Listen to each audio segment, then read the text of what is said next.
Good morning, bird brains, and welcome back to episode 2 of Gone Country, our little mini series here showing you guys our little property out here in Kingsbury, Texas, and what exactly we're doing to it to make it our little piece of heaven. So episode 2, let's get into it.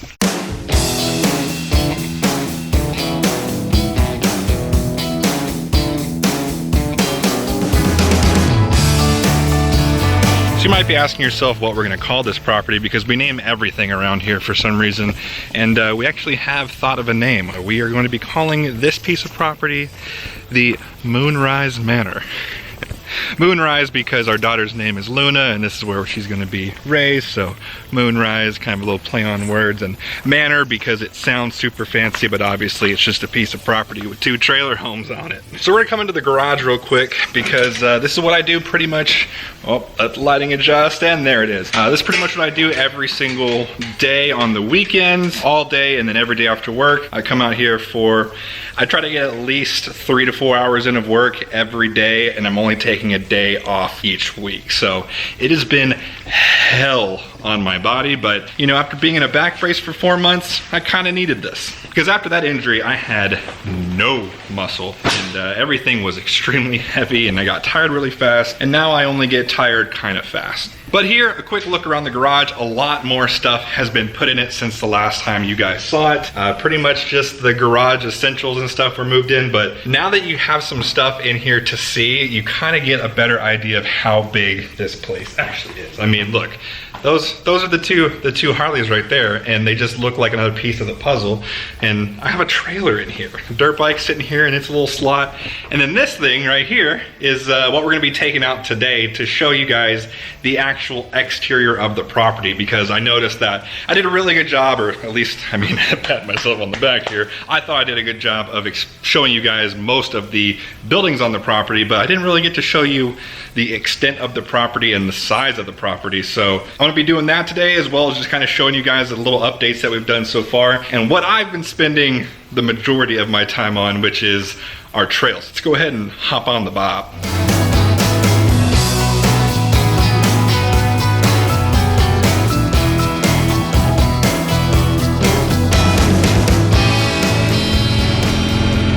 So this little guy is called Bob.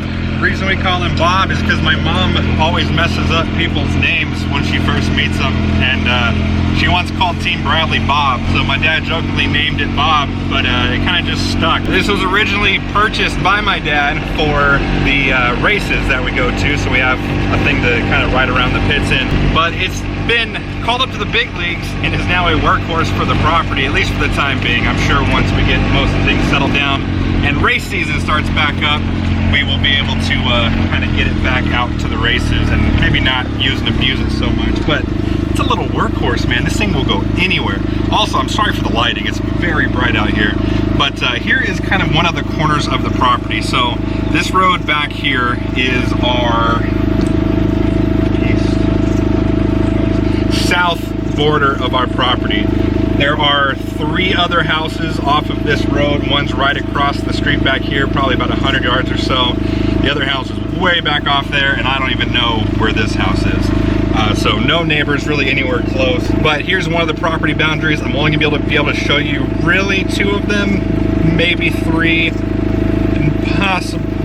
I might be able to show you all of them actually, but we're gonna go ahead and drive down this road so I can show you how far the property extends out this way. So making the corner here that we were just at, here is basically it's considered a semi-private road. It's basically the only people that live off of this road are us and our 3 neighbors. Here is the front view of that double wide that we looked at the last time. We have some potential buyers on that, so everything's moving along nicely with that. We also have a pretty nasty storm coming. I don't think it's gonna hit us, but weather out here is pretty unpredictable. We're kind of in that coastal plains region, I guess you could consider it. We're right on the edge of the coastal plains. So we do get a lot of storms blowing in from the Gulf of Mexico. It's pretty much rained here 90% of the days we've been here. Some days it rains all day, some days we get a little shower, but yeah, you can see rain clouds rolling in. And you might be asking yourself, what are those pink ribbons over there for? We'll get to that here in a second. So all of this that you see here on the right is still part of the Moonrise Manor. There are a lot of big trees. I mean 50-foot plus. I mean, I know you've probably seen bigger, it's the internet, but for this part of Texas, these big trees are pretty uncommon. And as we go down here, you'll see that we're coming up to a creek crossing. And this is actually another corner of our property line. So we don't actually know the name of this creek. There's no signs or anything, but you can't really see it very well from the road. But don't worry, we're gonna get back there here in a second. And this creek is one entire property line. So one of our property lines is bordered here by the creek.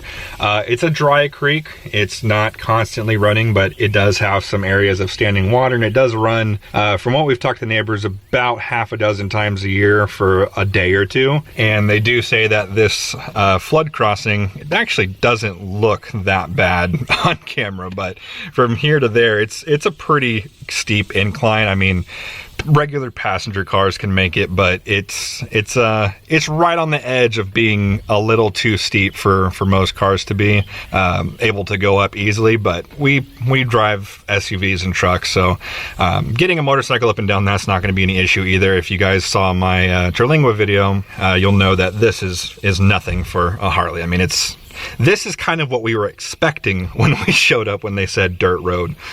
All right, so that's two borders of the property. Now, in order for me to get to the third and fourth, we're gonna have to go and look at something else that I've been working on, the thing that I've been spending most of my time working on, which is the trail system.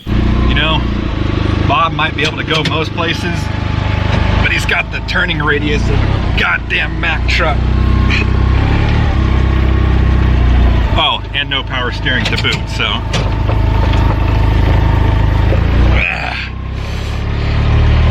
I'm working up my muscles right here. Vicious and delicious, 1 and 2. So one thing I wanted to comment on as well is this purple tree. Man, I haven't been doing this enough. This purple tree right here, you might be asking yourself, why is that tree painted purple? So there's actually a law in Texas, Penal Code 30.05, if I'm remembering correctly. It's in Texas, and I believe 4 other states have adopted this. It's originated in Arkansas, but it's a way for ranchers, farmers, large property owners to mark their property as no trespassing without having to buy 100 or so trespassing signs, because that can get kind of expensive. In Texas, if you ever see purple stripe like this, either on a tree or a fence post, it can be on pretty much any permanent structure. That holds the same legal penalties or anything as a no trespassing sign. So a lot cheaper than a sign, goes up a lot quicker, and will probably last a whole lot longer than those cheap signs, or cheaply made signs, I should say, that you buy down at Home Depot or Lowe's. So they just have to be, I think, 8 inches tall, or between 3 and 5 feet, 8 inches at least in width, and placed every 100 feet or so. So I did mark, I don't think they're 100 feet. I probably need to mark a couple more to be fully within the law. But we did have some issues of people coming onto our property when, well, it wasn't our property, people coming onto the property while the house was being sold. So while we were in kind of that contract negotiation, we had some 4-wheelers come up and tear up some of the trails. But I just wanted a way to protect myself. That way, you know, in case anything ever does happen, we do have some sort of no trespassing penal code. Why is penal such a funny word? But yeah, we just wanted a little bit extra something to protect ourselves legally.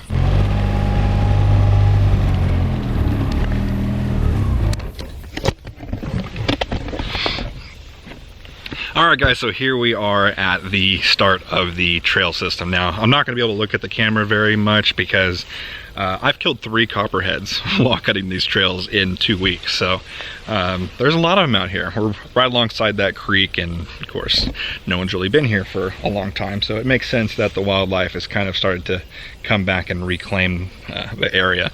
But yeah, so as you can see, these pink markers here are actually for the trail system that I've started. I'm hoping to get about 2 to 3 miles of single track dirt bike trails. I don't know if that's actually going to be possible with 10 acres. I have really started to compact the trails, trying to get as much lineage feet mileage that I can with it still being flowy. I don't want it to be super tight. I want it to be fun. I want it to be fast. I want it to be flowy. So I've literally probably put in over 30 hours of work just marking the trails. I haven't actually been cutting the trails. Reason being is I'm actually having a birthday party at the end of July. I'm gonna invite a bunch of the Torx guys, a bunch of my dirt bike friends over, and we're gonna actually cut the trails, clean them up, groom them, get them ready to actually ride. And hopefully we're able to finish it all in one day and get a good ride day on that Sunday. Let me go ahead and just kind of walk you through some of the cool spots. So this is the start. It's a little bit more open than some of the other trails, but basically I'm using a 2-ribbon system. So basically anywhere you see 2 ribbons next to each other, that's kind of like a waypoint that you would be going through. But as you can see, lots of trees, lots of foliage. Is that a word? Foliage. It gets really thick in some spots. I've had to cut through a lot of thick stuff. This is actually probably one of probably the most open spot on the property. And as you can see, it's really not that open. But let's go ahead and hop back on Bob and take you to some other places. So as you can see here, there are some roads kind of already cut through for like a 4-wheeler. This was done by the previous owner. I think they were using them as like walking trails or something, because there's a lot of like shit up on the trees and things like that I've been finding. But I'm basically trying to plan out all of my trails to kind of weave in and out of these double track. One is I don't like to ride double track. I think it's not as fun as riding single track, but also I want to have emergency options open to where if and when someone, gets hurt, or if we have a fire or something on the property, that we're able to get back there quickly and efficiently in an ATV or a side-by-side or something like that. So you'll see these double tracks kind of weave in around the property, but this is not part of the actual trail system.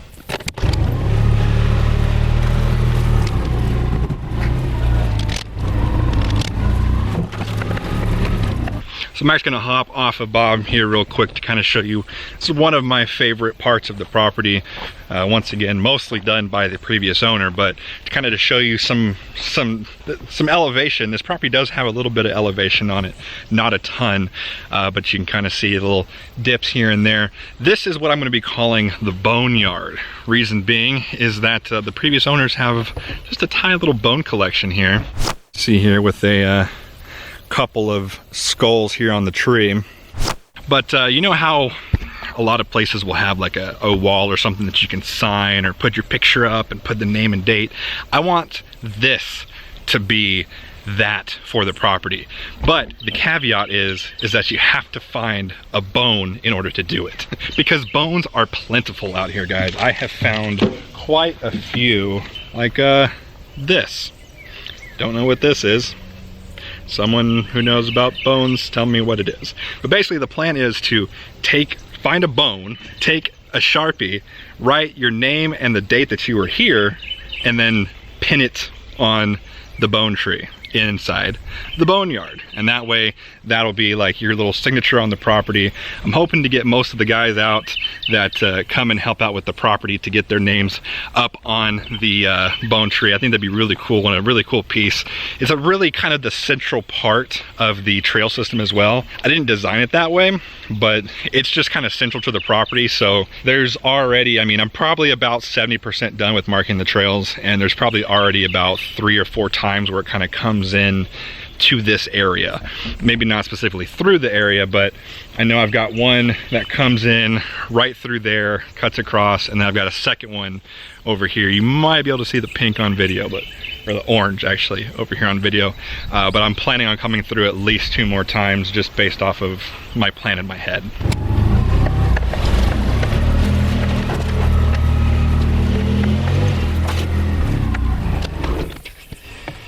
Also, I know it's probably hard to kind of get your bearings on video, so I apologize for that, but just kind of to help you any way I can.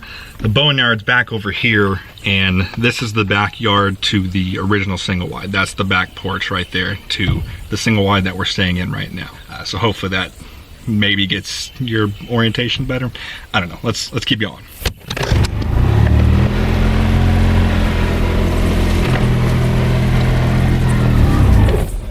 All right, so here's another one of the double track intersections.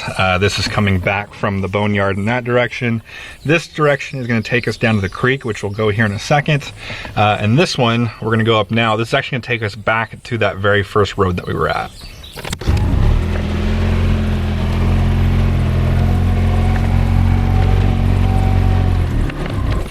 So here we are back at the original road. This is the road that we were going out on to go down to the creek, and it comes all the way up to our neighbor's property line right here. This fence that you see along here goes the entire direction of the property, back even a little bit further than the creek. So this side of the property is a little bit longer than that side of the property. There's also a very big field out here kind of on the corner of our property, which I've already made something very special there for you guys, but you're gonna have to wait till the end of the video to find that one out. Let's go ahead and turn this bob around and head down to the creek, because I think that's what you guys are really gonna be impressed with. Also, I don't know how well you're gonna be able to see it on camera, but anytime you see these little orange ribbons, that is indicating where the trail will be going. As you can see, we've got them over there by the house, got some over here through the woods. This is one of the thicker sections back here. Got another one right there coming in from over on that side.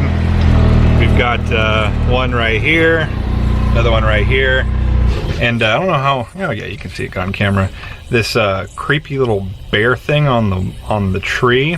There's these little weird tree animals like all over the property, which when they're on the tree, it's like, oh, it's a bear, it's cute, you know, it looks like a bear hugging the tree. But when you find just the face of a cat on the ground while you're like picking up a tree branch, that is terrifying. Keep coming down to the creek. As you can see, more trail crossings, That's some of the elevation back there. That's gonna be a lot of fun. And down another trail crossing, and then this little area. This probably looks way worse than it should be, because it is. I'm marking these very heavily with cross tapes. That way when we're actually grooming and cutting the trail, we actually know where we're going, because even with me, I'm the one that made it. I was getting confused while I was back there. So anytime you can see another kind of gateway from one of the other gateways, I kind of blocked it off to kind of make sure that the crew kind of stays on track. Once the trail gets burned in, we'll be able to rip all that down, because you won't really need it once you actually know where the trail's going. But let's go onto the creek. It's just over this hill here. All right, so here we are in the creek. Basically, everything that you see here in the creek is part of the property. Now, I'm only gonna walk back here a little bit. I'm not gonna go all the way back, because it is quite a long way back to the actual corner of the property. But I just want to give you guys kind of an idea of what it looks like back here, and kind of get an understanding of what type of terrain it is. Over on this side, we have a lot of like chunky creek rock, but a lot of it, I'd say probably 80%, if not more, is this really deep sand. I don't know how well it's picking up on camera. It looks more like dirt on camera, but I assure you that it is very much so sand. I mean, if you look at this, I mean, it's like beach sand. It's funny because when the creek, I mean, I guess when it gets wet, it soaks up all the moisture. And the first time we came down here, it literally smelled like you were on the beach, like that sitting right there, seaside, kind of that fishy smell, like you were sitting on a beach. So I've got trails cut all the way back to here. They kind of come up and run along the edge. The reason for that is I don't know how this creek handles throughout the year. So, I mean, right now we're in the summer and it's stayed pretty moist just with the amount of rain that we've had. So I'm sure in the rainy seasons, it can probably get borderline unrideable. And I want to have somewhere I can ride most of the year. So that's why I didn't make the creek a part of the permanent loop. I just kind of went along the edge of the creek. But my plan is, and I already kind of have some spots marked off, is to basically have cut-ins and cutouts from the main trail, so you can dip into the creek and then come back on the trail, dip into the creek, come back on the trail. That way it incorporates the creek without having to rely on the creek itself. Also, I realize it's not safe to be walking around in this creek for flash flooding reasons because of that storm. It's downriver, so if there was any storms upriver, I'd be a lot more cautious right now, but there's nothing up there. But this section right here, a lot of sand. As you can see, bank to bank, all sand. And I mean, it is sand. Which, in case you don't ride dirt bikes or you've never ridden dirt bikes, sand is hard to ride on, but it's fun to ride on. And it also is, it's a great way to get in shape. Riding in sand is very physically demanding, so it's a very good terrain to ride on when you're trying to build up that endurance, trying to build up those muscles. Also, in this lighting, man, this shirt, yes, they do make it in guys sizes. It's just, this is the one that was in your mom's closet, so I had to. All right, so we're back up at the front of the property now. This is the side of the garage. And I want to do something with this section because it's such a good open piece of property that doesn't have a lot of that underbrush that you get back on the other side. It's pretty much just the bigger trees. I wanted to make a dirt bike track, but I'm like, man, neighbors are right across that thing. I just don't think it'd be a good neighborly thing to put a turn track right here. So I just made a turn track for little bikes, pit bike track. So you guys want to check it out? Because I want to check it out. Let's check it out. All right, guys, so here's the pit bike track. Sorry, the bike's not warmed up yet, so it's running a little weird. Oh, jeez. Really weird, I should say. I wanted to make something a little tight, a little technical, but still a lot of fun with a lot of straightaways and stuff. But as you can see, it's not really burned in quite yet. Still a lot of work to do here, but I'm gonna get the big bike out on it for a couple laps here in a couple days before the birthday party to really get it nice and burned in.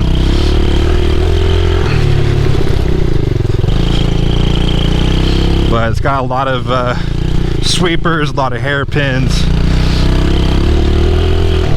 and with it being grassy, for now at least, it's quite slick. I wanted this nice big back straight into hairpin 180 back the other direction. I'm thinking I might put a couple jumps on that back straight just to spice things up a little bit, but I gotta move some material if I want to do that.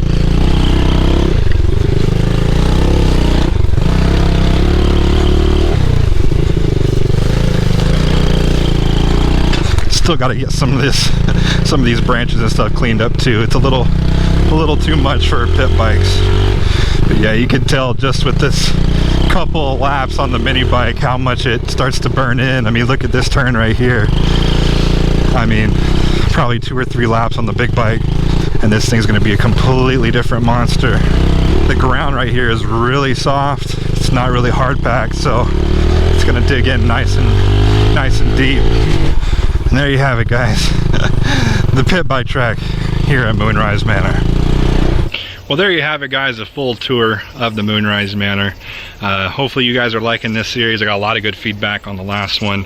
Hopefully I'll be able to kind of include you in a little bit more of the actual process of the updates instead of just giving you periodic updates here and there. But the reason I haven't been able to do that is because a lot of my camera equipment is still locked up in either this or this, our 2 portable storage containers here, and we're not going to be moving everything out until we get the other house, just so we don't have to you know, unbox and move everything twice. So might take a little bit to get that done, but we're kind of digging through these every few days just to kind of pick out things here and there. So if I see that box, I'm able to get a hold of it. Hopefully we'll be able to get you guys a little bit more footage along the way. Anyways, guys, I gotta go hit the trails. I still got some cutting to do today before this rain hits and before the sun goes down on me. So if you like this video, please go ahead and hit that like button. If you haven't already, go ahead and punch that subscribe button. And as always, thank you for watching. I'll see you guys next time.